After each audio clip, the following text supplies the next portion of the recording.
Isso é uma necessidade que o personal trainer, na verdade, sempre teve, mas atualmente, com a pandemia, é uma necessidade mais recorrente. Por quê? Porque a ciência tem se atualizado e essa exigência tem sido cada vez maior. Então, esse daqui é o quadro Ciência do Movimento aplicada à Saúde. Eu sou o professor mestre José Garcia e hoje a gente vai bater um papo sobre o que mudou na área do personal trainer, o que é que o personal trainer precisa saber agora no pós-pandemia. Então, para a gente falar desse cenário de imunidade, a gente precisa relembrar, né, o que de fato é imunidade. Sempre que a gente faz lá o exame de sangue, a gente tem aqueles células brancas, né, linha branca, leucócitos, vai depender de onde você faz o exame. Então tudo isso aí representa as células imunológicas do nosso corpo, nossa famosa linha de defesa, nosso sistema imune. E existem algumas situações que a gente apresenta o que a gente chama de janela aberta. É o que? É quando a gente gera uma situação de estresse, uma situação de alarme no nosso sistema, e essas células vão lá atacar essa situação e se degradam, né, se desgastam nesse combate, e a gente fica com a imunidade vulnerável por um tempo. Então é importante a gente falar disso no cenário atual, na verdade sempre foi, mas como a gente está com um vírus mais infeccioso da história, né, circulando, é importante que a gente resgate isso. E aí, falando em resgate, primeiro a gente tem que entender, né, que resgatar o que é o sistema imunológico e qual a importância dele na prescrição do exercício. Então, sempre as células imunes estiveram presentes na prescrição, na fisiologia do treinamento. Então, quando você pensa ali na prática de exercício, eu vou ganhar massa muscular. Qual que é o mecanismo de ganho de massa muscular? Uma das teorias já comprovada é a teoria da microlesão. Então, quando a gente tem um dano tecidual ali no músculo, a gente tem que reparar aquele dano. E aí esse dano vai ser reparado em parte, né, pela sinalização que essas células imunológicas vão estimular as células satélites do músculo a se proliferarem e se diferenciarem. Então o sistema imunológico ele sempre fez parte da questão da regeneração tecidual quando a gente fala em hipertrofia, seja pela teoria das microlesões ou seja pela teoria da biologia molecular, que é quando a gente fala em toda a sinalização que a contração do músculo, né, por meio do exercício vai estimular a célula a aumentar a síntese proteica, seja apenas pela pura e simples contração muscular, seja pela questão da liberação do estímulo hormonal ou pela participação novamente das células imunológicas que vão estar estimulando diretamente as células satélites a se proliferarem e se diferenciarem, seja em um novo mionúcleo, seja em uma organela do músculo, algo que venha a potencializar o ganho de massa muscular. Então sempre houve essa relação do do sistema imunológico com o tecido muscular, com a questão do treinamento. E aí nossas células imunes elas têm uma organização. Elas têm uma organização no nosso sistema inato, que é um sistema inespecífico, é um sistema que ele ataca tudo que chega ali de novo. Então, principalmente, né, aqui hoje a gente vai falar dos neutrófilos, mas existem outras células, né, os eosinófilos e os basófilos, mas os neutrófilos eles são ali os soldados de linha de frente. E aí a gente tem uma série de células que trabalham ali na defesa específica. E hoje a gente vai falar basicamente dos linfócitos, que são aquelas células que estabelecem uma estratégia de defesa mais especializada e uma estratégia de defesa de longo prazo. Então hoje nossa fala será basicamente nesse primeiro ataque, né, de um vírus que ele sofre dos neutrófilos e depois desses neutrófilos e outras células categorizarem aquele corpo estranho, vai levá-la até os linfócitos para que eles estabeleçam uma resposta mais específica, uma resposta mais duradoura para esse vírus, tá? Então, falando de exercício, né, agora finalmente, nós temos diversas vertentes na educação física, inclusive quando a gente fala de tendências do mundo fitness, faz uma década que o treino intervalado de alta intensidade está frequente. Então não entendam mal, não vou dizer que o treino intervalado de alta intensidade ele é maléfico no período de pandemia, tá? Se ele for feito de maneira inadequada, sim, mas isso a gente vai falar um pouco mais à frente em outros momentos, como que a gente ajusta o treino intervalado de alta intensidade para ele ser eficiente, para ele ter uma resposta positiva sobre a imunidade. Mas aí um dos estudos, né, que eu tenho conhecimento, que usava ali uma metodologia de long HIIT no treinamento de seus atletas, eles trabalhavam com uma prescrição do treinamento para nadadores em alta intensidade em modelos de long HIIT.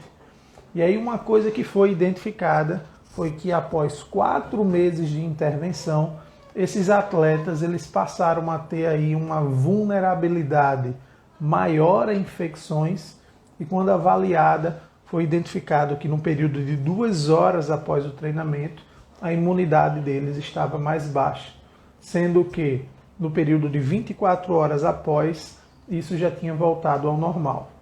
Então a gente pode parar e pensar, Garcia, será que se eu for exposto há muito tempo por uma intervenção de alta intensidade, isso vai deprimir minha imunidade? Sim, ela vai.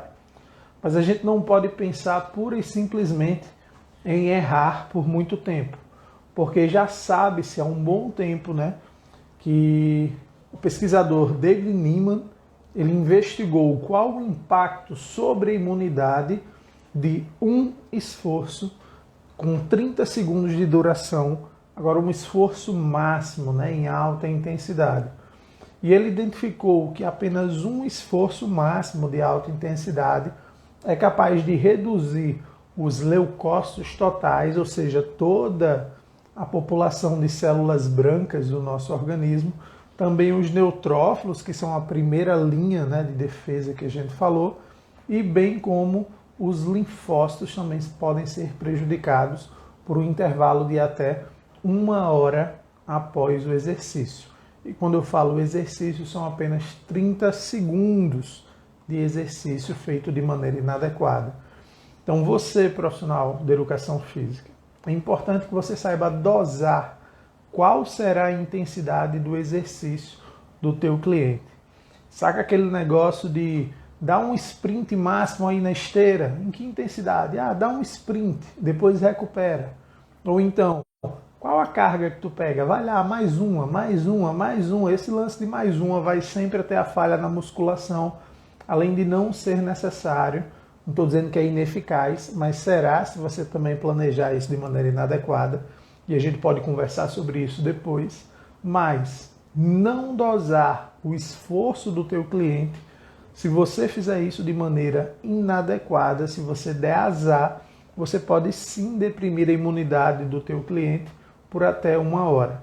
E aí, antes da pandemia, né, isso não era nenhum problema. Atualmente é. Ainda mais que a gente treina em ambientes que a circulação de ar ali é fechada, né, comumente.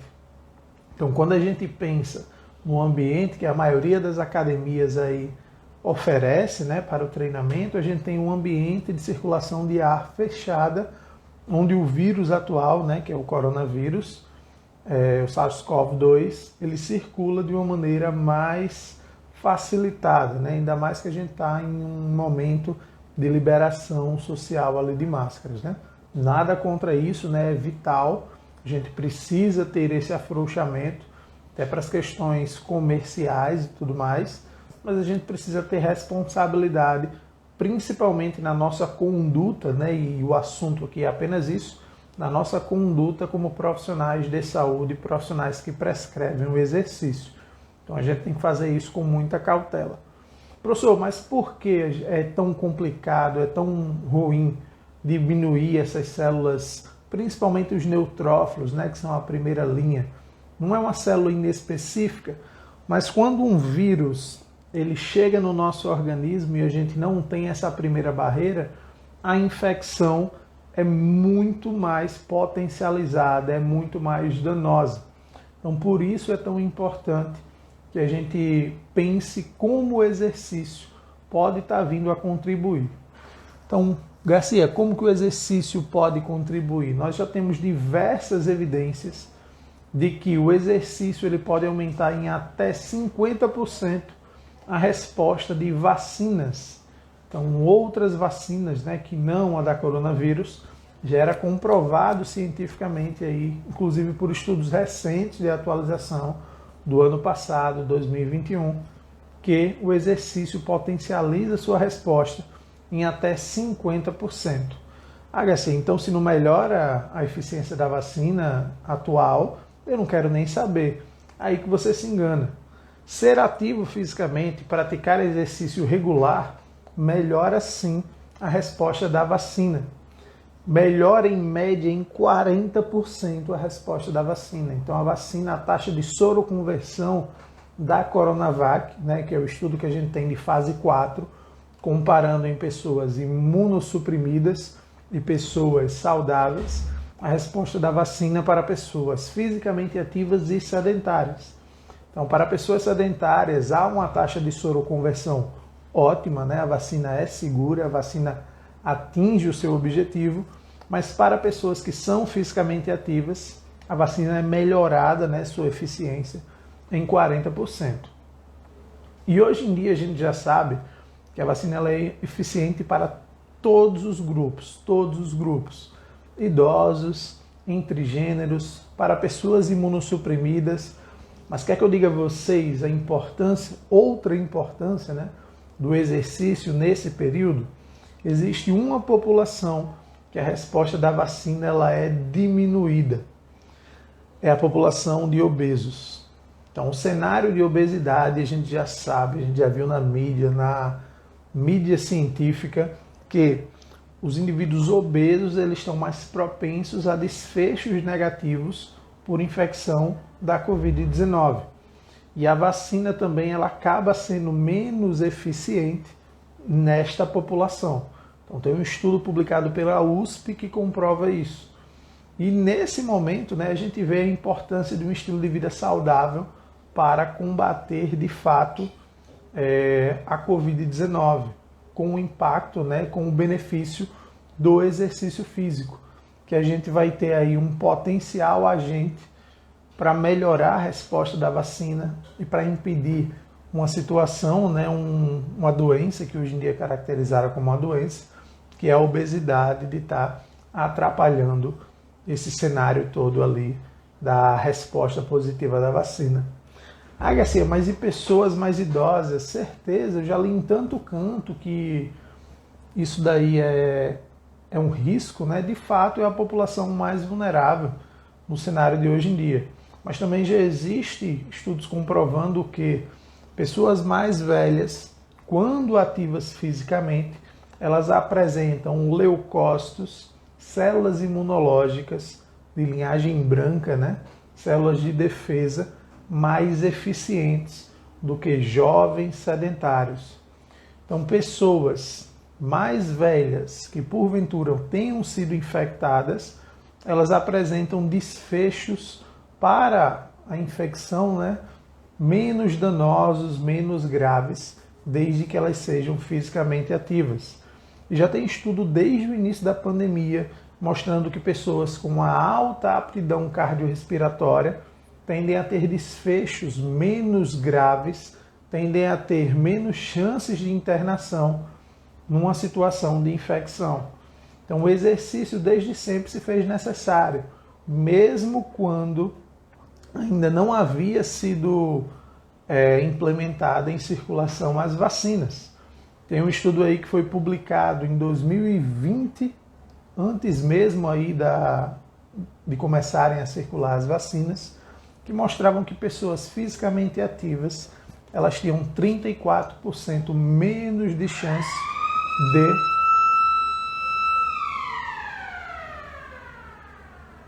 Então, retomando, né, um estudo de 2020, ele falava que pessoas fisicamente ativas, elas tinham menos chance de ser hospitalizadas. Menos quanto, Garcia? 34%. Na verdade, mais de 34%. Pô, Garcia, mas isso é um estudo. Isso aconteceu com todos os meus clientes de personal, todos os meus clientes de consultoria, e foi 100% dos casos. Quem já estava treinando comigo, né? Como a gente já conversou, uma das minhas áreas de especialidade é a área imunológica, né? Que eu estudei no mestrado. Então, quem treinou comigo antes da pandemia sempre teve esse direcionamento. Desde 2015 eu falo do impacto do sistema imunológico sobre a prescrição do treinamento, e quem não acordou para isso logo passou um bom tempo aí numa era de trevas, né, durante a pandemia. E aí todos esses meus clientes, os que tiveram Covid, todos foram ou assintomáticos ou quadros leves. E aí eu trago, né, eu gosto sempre de falar desse caso, de um casal que eu acompanhei antes da pandemia. Ambos tiveram Covid, foram leves, tiveram sintomas leves em casa. E aí eu fiz o processo de reabilitação dos dois, e coisa de semanas depois, o relato que a gente pensa, quando a gente treina alguém, pensando em reabilitação pós-Covid, é atingir um relato como esse. Parece que eu nunca tive.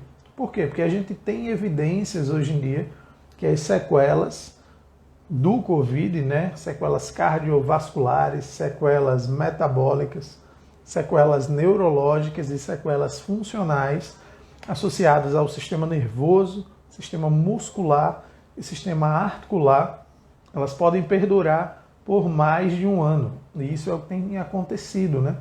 Quando a gente pensa em prescrição do exercício no cenário de pandemia, a gente sempre tem que pensar em minimizar as chances de agravo, né, em caso de infecção, e também pensando aí em reabilitar o nosso paciente, o nosso cliente, o mais rápido possível. E esse casal que eu acompanhei, né, que eu reabilitei, semanas depois da infecção, a Marina, né, ela ficou gestante. E aí a Marina treinou até a 39ª semana, durante uma pandemia, depois de ter tido Covid. E aí a Marina e a Manu estão super saudáveis, fizeram todo o processo certinho durante a pandemia, durante a gestação. Inclusive a Marina já está treinando aí há 4 meses, desde que retornou aí do parto. Então, desde que a nossa conduta seja embasada, seja séria, seja comprometida, mesmo num cenário de pandemia, a gente pode ter êxito. E aí, falando novamente da questão científica, né, aplicada à prescrição do treino, vamos falar um pouquinho do cortisol. O cortisol, ele é um hormônio, né, conhecido aí como hormônio do estresse, e de uma maneira bem simples, o cortisol está associado à inibição da produção de uma enzima chamada telomerase. O que é que essa enzima telomerase faz? Ela faz com que os telômeros, como é que eu posso dizer? É a assinatura da juventude de uma célula. Então, uma telomerase faz com que a célula seja mais jovem, rejuvenesce uma célula, e isso faz com que as células sejam mais funcionais. Então, quando a gente pensa na ação da telomerase associada à imunidade, a gente está falando que eu vou ter células imunes mais funcionais.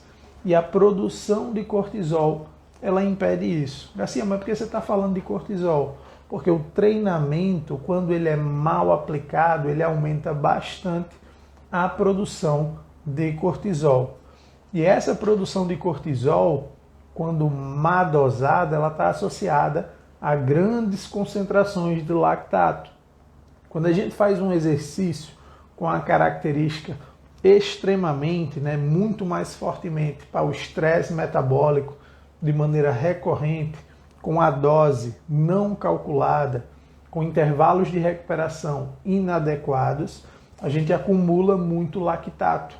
Que aí a culpa não é do lactato, né, daquela acidose muscular, mas ele é um marcador mais fácil da gente identificar a questão da exigência metabólica, né, da exigência glicolítica anaeróbia daquele exercício. E aí essa quantidade de lactato se correlaciona com o acúmulo de cortisol durante o exercício. Pô, Garcia, mas o que é que tem a ver isso? Quando eu gero esse tipo de situação, a ação dos neutrófilos naquele momento é diminuída drasticamente. Então a gente pensa aí que eu vou ter uma exigência energética durante o exercício, eu vou ligar aquele sinal de alerta que a gente falou, e as nossas células imunes elas vão correr para atacar um vírus. Só que não é um vírus, não é um agressor, é o exercício que foi mal planejado.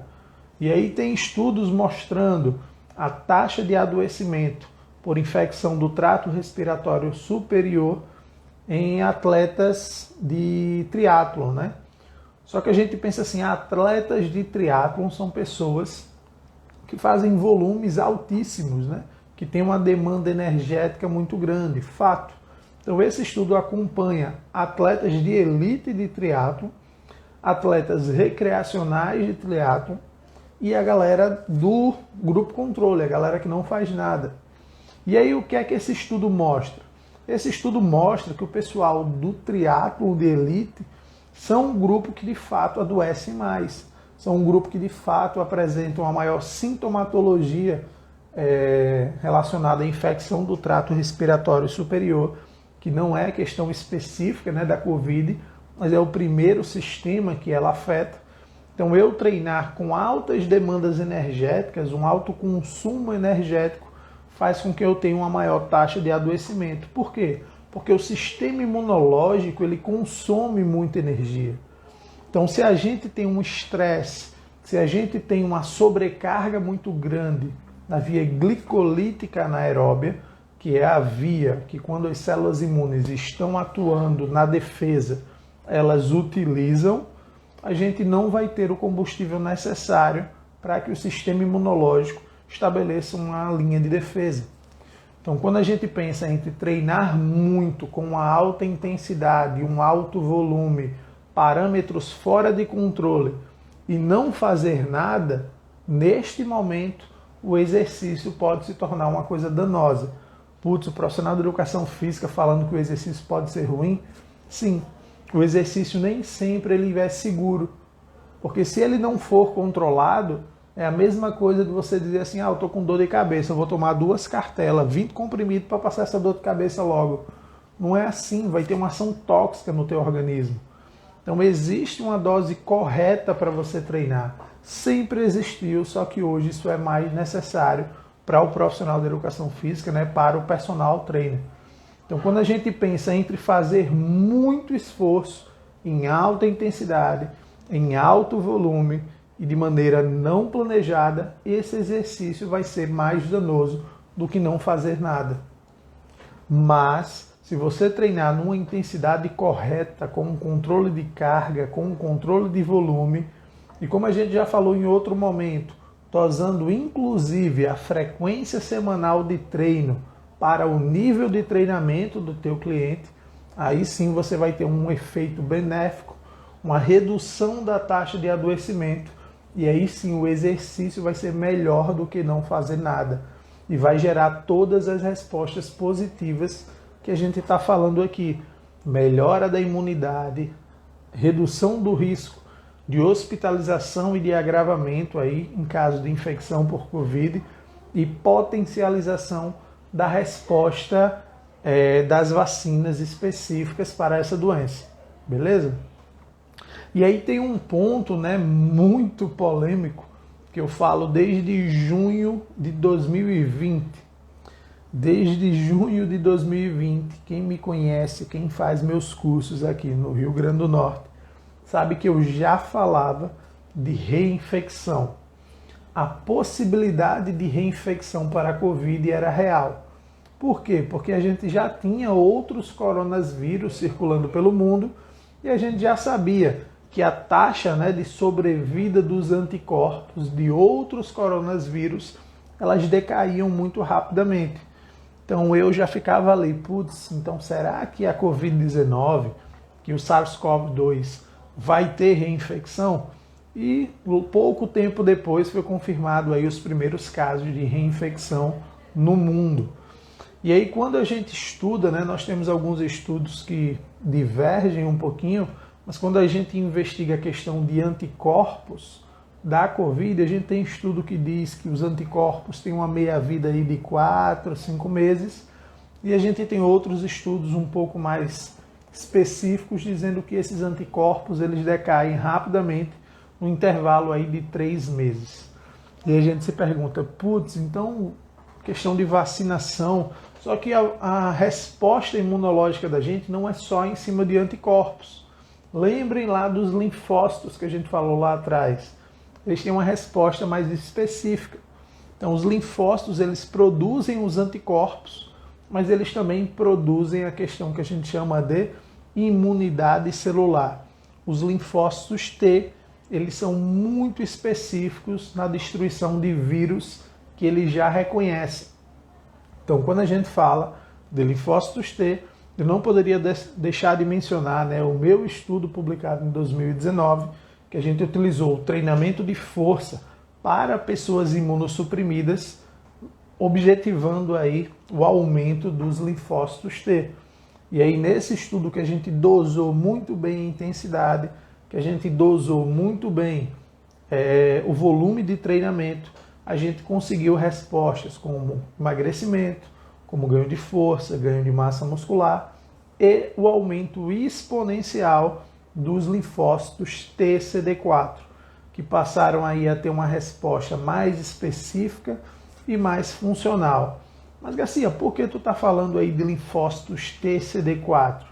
Porque tem um estudo publicado em maio de 2020, que mostrava ali que pessoas que tinham tido a SARS, a Síndrome Respiratória Aguda do Oriente Médio, lá de 2007, quando o Covid-19 estourou no mundo, essas pessoas apresentavam uma relativa imunidade cruzada para os dois vírus. E quando investigada a origem dessa imunidade cruzada, ela era proveniente dos linfócitos TCD4. Então, no mundo já existiam diversos estudos mostrando a contribuição do treino cardiorrespiratório para a melhora dos linfócitos TCD4, mas não tinham estudos ainda mostrando o impacto do treino de força nessa melhora. E o meu é um dos primeiros estudos que mostra isso daí. Então, vou deixar aqui no perfil, né, o paper disponível para vocês darem uma lida. Mas sim, o treino de força, quando bem dosado, ele pode melhorar essas células imunes que são tão importantes para a segurança, né, para a proteção contra o coronavírus.